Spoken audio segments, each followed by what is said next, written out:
مساء الخير مشاهدينا الكرام، أهلا بكم في نشرتنا الرياضية.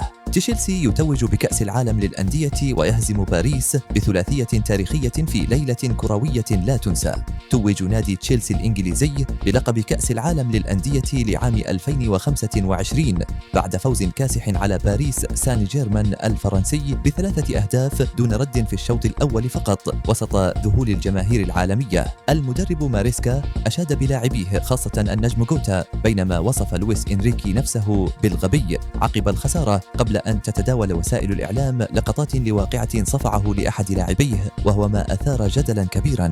وبعد اللقاء ظهر النجم لوكا مودريتش في فيديو مؤثر عقب انتقاله إلى ميلان الإيطالي، وتساءلت جماهير الكرة حول العالم: هل سيشارك تشيلسي في نسخة عام 2029 من البطولة بصفته بطل 2025؟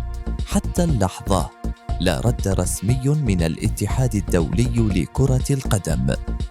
تشيلسي يطارد نجم مانشستر يونايتد، وفي سياق آخر لا يبدو أن تشيلسي يكتفي بالتتويج، فقد فتح باب التفاوض لضم النجم الأرجنتيني الشاب أليخاندرو غارناتشو من مانشستر يونايتد. الصفقة إن تمت ستكون ضربة قوية للغريم، خصوصا وأن اللاعب يعتبر أحد ركائز مستقبل الفريق الأحمر.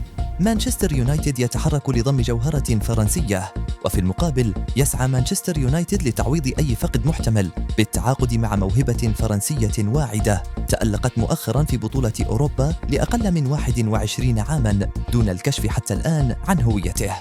إنتر ميلان يدخل السباق لضم نجم ريال مدريد السابق في إيطاليا. تحرك نادي إنتر ميلان رسميا لمحاولة ضم نجم سابق في ريال مدريد وسط منافسة شرسة من أندية تركية وبرازيلية. الصفقة قد تحسم خلال أيام، خاصة مع إبداء اللاعب رغبته في العودة للواجهة الأوروبية. الأهلي المصري يعيش أجواء مشتعلة، وننتقل إلى القاهرة حيث تشعل التحركات والقرارات المشهد داخل الأهلي.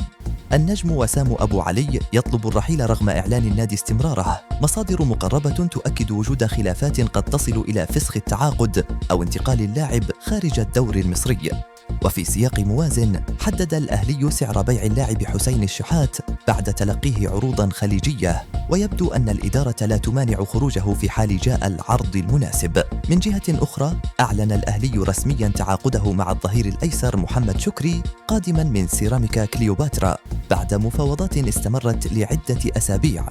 الزمالك يواصل التحركات بقيادة مصدق، أما نادي الزمالك فلا يقل نشاطا إذ يسعى لضم اللاعب بلال ولد الشيخ إلى جانب تحركات لتعزيز الدفاع تحت إشراف مباشر من مصدق، في ظل تنافس قوي مع الأهلي على أكثر من جبهة. برشلونة يتخذ قرارات كبرى في كاتالونيا. أبلغت إدارة برشلونة اللاعب فيران توريس بقرار هام بشأن مستقبله وسط ترجيحات بأنه قد يعرض للبيع خلال الصيف بسبب راتبه المرتفع وضعف تأثيره الفني. وفي خبر آخر أعلن النادي عن ضم اللاعب الشاب بردغجي صاحب الأصول العربية في عقد طويل الأمد حظي بإشادة واسعة داخل الأوساط الفنية. يوفنتوس يراقب نجم برشلونة السابق، أما يوفنتوس الإيطالي فقد بدأ بمراقبة نجم سابق في برشلونة يلعب حاليا في أحد أندية الليغا المتوسطة. الحديث يدور عن استعادة خدمته خلال الميركاتو الصيفي مع توقع إعلان رسمي في غضون أسبوع. في السعودية اشتعل سوق الانتقالات بعدما دخل نادي الهلال رسميا في صراع لضم مهاجم ليفربول داروين نونيز بتوصية خاصة من المدرب إنزاغي. التحرك يعد جريئا، خصوصا بعد فشل النادي في التوقيع مع هاري كين وفيكتور أوسيمين، وهو ما يؤكد أن الهلال مصمم على ضم نجم عالمي هذا الصيف. إلى هنا نكون قد وصلنا إلى ختام نشرتنا الرياضية لهذا اليوم.